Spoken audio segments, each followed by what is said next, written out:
Hi, Dimitri Downing back with MITA Unshackled, still at Mjbizcon 2022. I'm here with Andrew Kline, one of the OGs from the cannabis industry, one of the thought leaders, and it's our pleasure to host him, find out what he's been up to, find out what he's doing here at Mjbizcon, and what he's going to do in the future. Andrew, nice to see you here. Good to see you, Dimitri. I've always respected you as one of the thought leaders. It's my honor. I feel like I'm a child in the candy store interviewing the Willy Wonkas of the cannabis industry. I saw you had Brian Vicente just before me, which is amazing. Yeah, we had Tom Zuber before that. Oh, wow. So, and you know, we're trying to let people know who to reach out to, who the industry experts are, because so much happens at the regulatory level, the licensing level, the statutory level, et cetera, et cetera. Yeah. Excellent. But how did your journey into the cannabis industry start? So I've been in the cannabis industry for about 5 years. I was working for the federal government, for the FCC in DC back in the day, and actually got a call out of the blue from a recruiter asking me if I'd be interested in running a self-regulatory organization for the cannabis industry at the time, the National Association of Cannabis Businesses. So I did that as president for, I don't know, a year and a half or so. And then led public policy for the National Cannabis Industry Association after that. And I now co-chair the cannabis industry group for Perkins Coie. We're a 1,200 person international law firm based in Seattle, but I'm in the Denver office. 1,200 person. Yeah, it's a big law firm. Yeah. Good Lord. How many people do you guys have dedicated to cannabis in there? So there are just 2 of us full-time. There are 100 of us in the cannabis industry group, but that includes people who do M&A and securities and IP, real estate, anything you can imagine. But they have plenty of other work outside of cannabis. So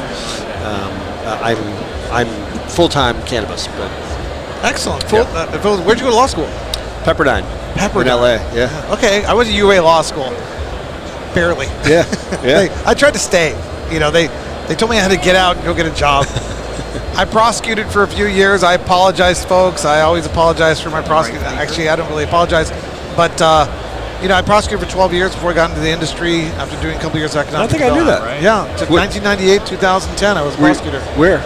I started with City of Tucson, Pasquayaqui tribe, county, Pima County, but did most of my time with the Tohono O'odham Nation. So we worked a lot with the DOJ, BIA, FBI, ICE, and the U.S. attorneys trying to convince them to prosecute our major violent crimes. They were always interested in the large loads, 300, 500 pounds of marijuana, major transportation route. This is not about me. But so I was actually a prosecutor too. I don't know if you knew that. No, I didn't. Where were you prosecutor? I was at DOJ for 14 years. Yeah. Okay, maybe I did know that. Maybe that's why I held you in such high esteem, because you guys are like the big dogs. Did you do any? What kind of work did you do at the DOJ? So the last 6 years, I was in the Civil Rights Division criminal section. Okay. And I prosecuted mostly human trafficking cases. Mostly. But I did some police brutality, some hate crimes, a little bit of abortion clinic violence. So it was some of the most rewarding, probably the most rewarding work I've ever done, but just really, really hard. Did you now? I know our U.S. attorneys in Southern Arizona picked up most cases, but you were in D.C. I was in D.C., so I would travel wherever the cases were. So I did a lot of cases in California. Okay. A few in Connecticut, actually a couple in Arkansas, believe it or not. There are human trafficking cases everywhere. You'd be shocked. Yes, it's happening everywhere. It's hard to explain how it all works, but we were like misdemeanor jurisdictions, I mean, and you guys were like the felony jurisdictions. But I was always trying to get the domestic violence cases elevated to higher levels. But you know how it is. Anyways, but that's neither here nor there. That's behind us, a previous life.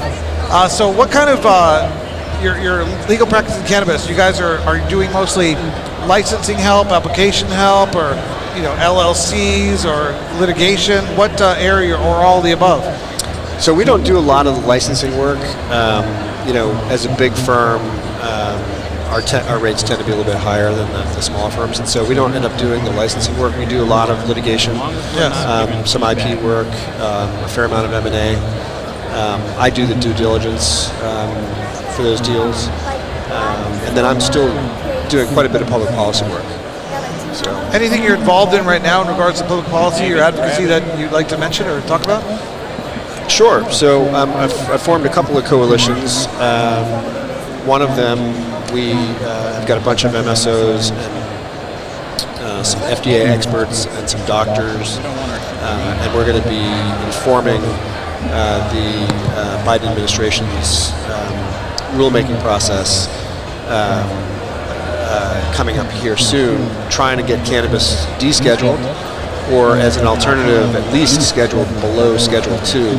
We're concerned that left to their own devices, the FDA won't consider scientific evidence from 2016, which is the last time they looked at this, until today. And we're a little bit concerned that the definition that they've historically used for abuse potential, which would take it off the schedule completely, might be misapplied to cannabis. And so we're trying to convince the FDA to think a little bit more creatively about how to look at this so that they can deschedule, or at least, again, schedule it to a much lower schedule than where we are now. Now, thinking, this makes me think, because there's a lot of people in the industry, dispensaries, brands, cultivators, manufacturers, they don't know what's going to happen when the feds cannonball into the cannabis pool. I would think that they should probably reach out to you to discuss the different possibilities and maybe how to strategize their business. Is that premature, or is that something that people should make contact with you on that? No, I think, companies would be smart to get ahead of it. The FDA is coming in some way, right? Like, they have their sort of toe in the water right now. But if cannabis is rescheduled or descheduled, frankly, there will probably be some good manufacturing practices mandated, would be my guess. No one really knows right now, right, yeah. Because no one's talking about what's going to happen, when it's going to happen, and if and when it happens, what that means. Except for those who might be advising the Biden administration. Yes, well, yeah. But still, but people don't know exactly what it means. Yeah. I mean, the rulemaking process. Yeah. So the other, I spoke yesterday on a panel on the science symposium.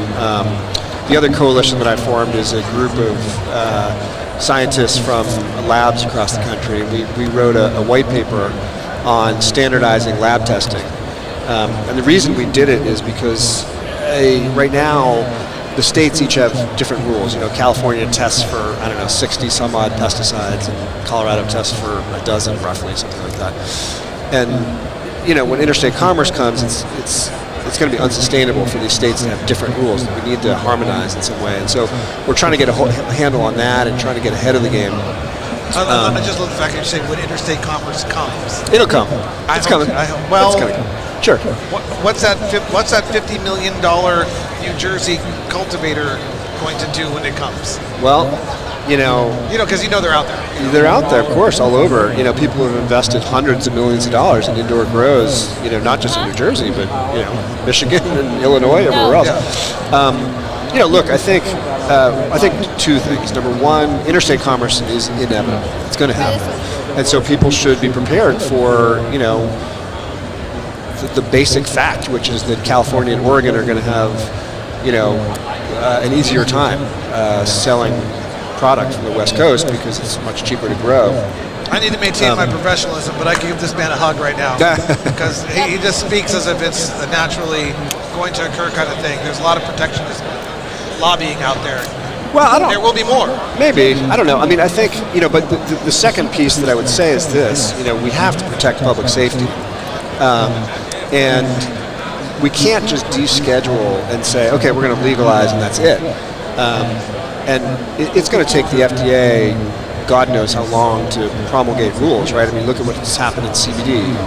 I testified before the FDA in April of, I think it was 2019, and we still don't have rules for CBD. And so, it's going to take them a long time to develop rules for marijuana. I mean, this is not the kind of product they normally regulate. And so, if it's the FDA or maybe it's going to be TTB, whomever, it's going to take a little while.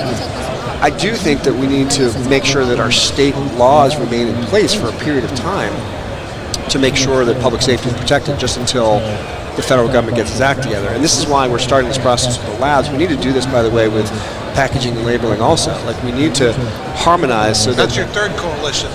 Well, maybe, yeah.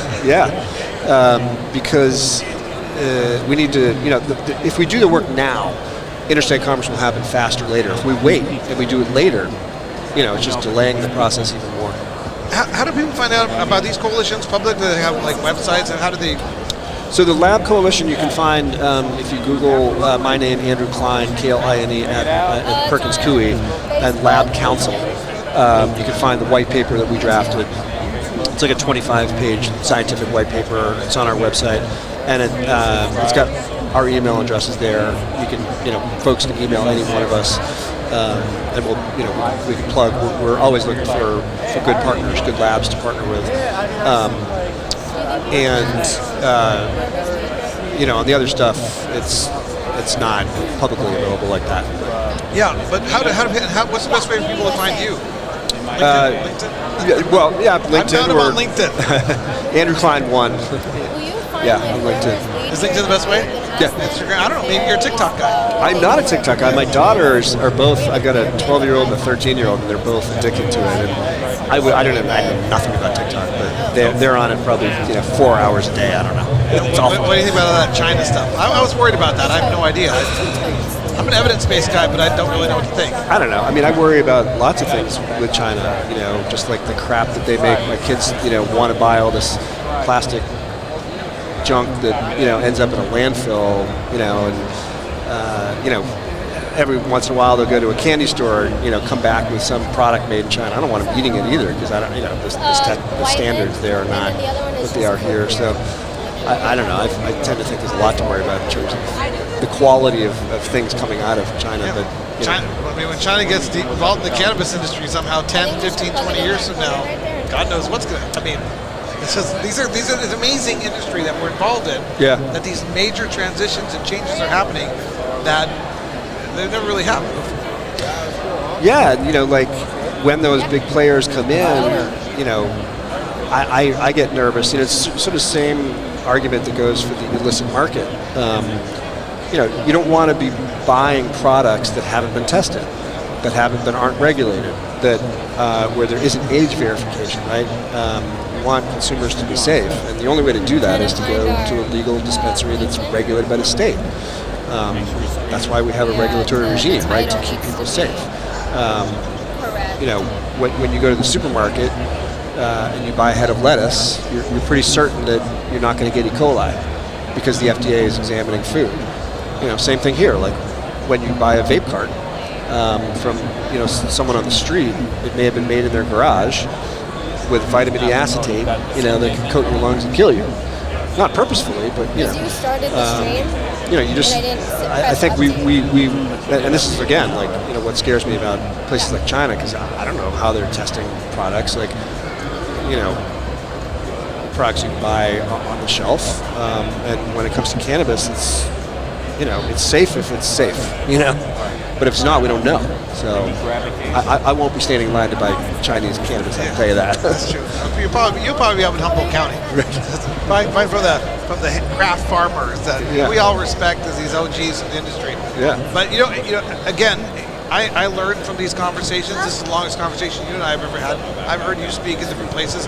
I know your level of expertise, and anyone who's involved in the cannabis industry, seriously interested in developing the organization long term, should reach out to you, at least for a consultation, to see if there's a fit, and to just get an idea of where this industry is going. It's wild, isn't it? It's absolutely wild. It's Dimitri, I've been saying this from the beginning. I think Thomas Jefferson would be doing backflips if he saw the democratization and what's going on here, like the states controlling entrepreneurs from every walk of life, like whether you're a marketing specialist or a podcast host or a lawyer, whatever you are. Ricky Willliams. Nice. Hey, you got to get Ricky Williams over here. Ricky, come on. You guys come on and say hi. Come say hi, Ricky. All right, I'm going to jump. You got to go behind. All right, we'll see you soon. This is Andrew Kline. What's up, Ricky? How's it going? You know Andrew? I think we share a mutual friend. Let him have a headphone. We can't hear the conversation. Put the headphones on. Hey, you guys.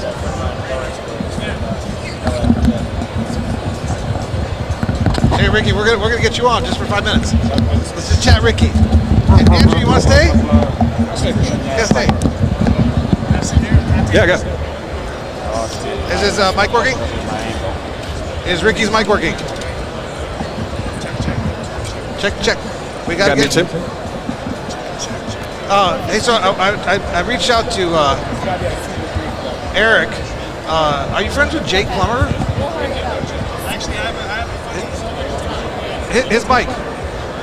Yeah, they got time. His mic. Ricky's mic isn't working. Then give him the other one. pick up the other one. That's the red button. Nice catch.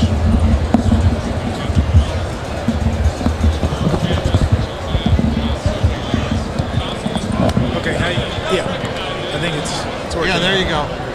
So we caught Ricky Willliams coming through Mjbizcon. We have this ESPN game day format that we're running at MITA. This is actually recorded. We're not going live right now. So, but we'll put it out there. You know, we'll edit out a few little bit things there. But we caught Ricky Willliams walking through Mjbizcon. Are you guys doing the Highsman brand? Of course, we're here walking the floor. We don't have a booth, but I'm doing a panel this afternoon in a little bit. What time is it? It's 12:05. 12:05. Yeah. So I got to go in about half an hour to get ready for the panel. Well, we just want to say hi to Andrew's here. You know, he's one of the smartest guys to know in the industry. I mean, we're talking about the impact that national legalization is going to have on brands. And eventually, you know, we're hoping that Highsman will be one of the great American cannabis brands. And you guys must be working with some of the lawyers or individuals like Andrew who are advising you on, you know, what to do with manufacturing, whether or not to spend $1 million manufacturing in each state, licensing deals, what they should look like, pertaining our IP, all that kind of stuff. Yeah, licensing deals. That's at least right now in our business model. That's where we are. But yeah, I think if we're not one of the great American cannabis brands, I think we missed an opportunity because, at least from the feedback I get from people, I'm one of the great American cannabis icons. Look, you are like a Jedi to me. Let me tell you a story. I know he's a humble guy, very humble, which I really appreciate about you. We have a conference, and he's been speaking and advocating for therapeutical, responsible cannabis use. And we have a conference in Florida. And we're like, Ricky, what do you want? He's like, I just want to come do some cranial massages. And, okay, really, that's it? He's like, no money, just fly me out, cranial massages. We got a little booth at a cannabis conference in Fort Lauderdale. And there we are, there are these ladies from Florida. And he's just chilling, massaging, like lifting their backs, doing the things. Well, you should have that here, Dimitri. But you're a healer. Yeah, that's my calling in life. It's beautiful. And, you know, launching the brand is really about that because I think cannabis at least offers forms of healing to a lot of people. And I think the more we get the word out, people realize that cannabis can help them with things that they've been struggling with. I think I'm utilizing my platform for good. You truly are. And Andrew, I want to invite you to this as well. We're trying to do a Super Bowl event. You don't know about this yet, but this is unshackled. I don't care. It's for not-for-profit. Nobody's making any money. But Jake Plummer, who's also a Jedi like you, two of you guys together would be like peanut butter and jelly. I mean, just make magic. So Jake was over in MITA, Arizona, and we're like, let's do like a Super Saturday where we do like yoga 9, 11, 1, 3. In between that, we can teach about alternative remedies, cranial thick massage, you know, plant-based medicine, all kinds of stuff. And we're trying to envision this event that's like no alcohol. No alcohol, no pharmaceuticals. This is what the great gladiators are doing to heal. Then the Southwest Center for Healing Arts, which is the big naturopathic school, the president said, we're all in. So now I got to set up a Zoom call next week. I got to ask you if your brand is interested in participating. Yes. Yeah. Yes. Here's the thing. I talked to Eric. Eric's like, cool, I got to talk to Ricky. We were supposed to meet last night. But this is how wonderful this stuff happens. And Eric's like, what's the cost? I'm like, there's no cost. You know, Ricky and Jake, your spirit are the draw. If I get the two of you guys educating individuals about how to heal through alternative remedies, they're going to listen. Because you guys are the gladiators. Yeah. To me, that's a bigger conversation even than this conference. You know? Yeah. Absolutely. And this whole thing is bigger than the conference. You know, the whole movement. FDA, what are they going to do with psychedelics? What's going to happen at the federal level with psychedelics? I mean, I live in Colorado, and we just passed a ballot initiative, and we're going to have legal journeys starting in 2024, which is super exciting. I think the FDA is a little bit further off, maybe 2026 for psilocybin, but MDMA is coming first. I think the medicinal properties, personally, of psilocybin I've been a cannabis consumer, for a long time, but I tend to think that the medicinal properties of psilocybin are going to far outweigh the medicinal properties of cannabis. It may not be as accessible to people. I think people will, there'll still be a lot of trepidation around it, but for people who are willing to embrace, losing control for 4 or 5 hours, I think are going to find that it's going to be transformational for people with PTSD and depression. Much more so than any pharmaceutical that is available. And I know you've been involved. I mean, cannabis is just one of dozens of things that you've been involved in. What do you think about psilocybin as a healing remedy? Have you touched that at all? Explored that? Of course. My training is in alternative medicine, and most indigenous tribes, most indigenous people, they believe that you can't truly heal from everyday consciousness, that you need to shift your consciousness to change your perspective for true healing to occur. So to me, I consider it spirit medicine, and I think it's going to force us to have to acknowledge the existence of something more subtle. So I think it's the future. When I think of mental health, I think it's handling what's going on the inside, and I find a lot of the psychedelics, entheogens, really give us more access to what's going on inside. Can we make sure, and he's involved with the Biden administration, he's at the high levels of what federal legalization is going to look like. It's my dream that brands can migrate interstate, innovate, access patients. Patients have access to brands like Highsman. There's a lot of people out there that are looking at protectionist models. Please encourage the friends that you have to understand the importance of patient access. As you go on your journeys, could I ask that of you, Andrew? Absolutely, of course. And he's a very influential lawyer. He's connected a lot of individuals. So, would it be great if people in New York can buy Highsman without worrying too much about government interference? Yeah, we talked about this earlier. I think it's inevitable, right? It's just a question of when. But yeah. Absolutely. Have you guys talked about when for federal legalization? Well, a little bit. So, there's a process going on, as you know, right, that Biden initiated. Our intelligence is that that's going to take, ultimately probably a year and a half to complete, but that there's a window of time right now to inform the FDA on the science. And that means two things. Number one, we need to try to deschedule it. It's unlikely we're going to be successful, but in order to convince... What about rescheduling? Schedule 5 at least? Yeah, so that's plan B. So descheduling plan A, but we need to convince the FDA that the abuse potential for cannabis doesn't exist, which is hard. And so in order for them to do that, they have to look at the definition that they've used for decades in a different way. And so we're working on that. But the alternative is to deschedule, ideally to 5. To reschedule. But as long as we're below 2, we're going to be in much better places than we are now.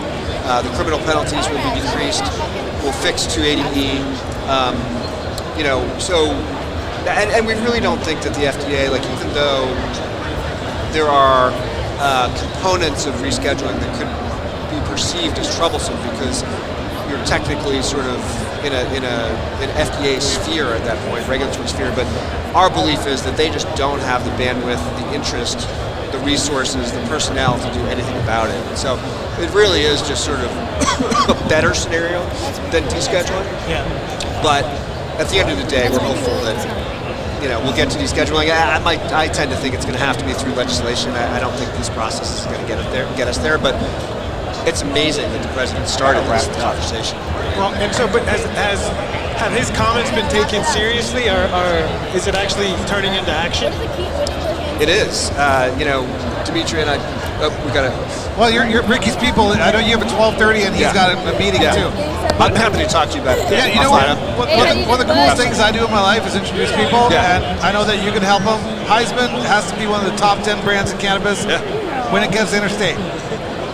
And we'll see you guys at the Super Saturday, which is just a concept right now. Great. All right. Great seeing you. Thanks, Ricky.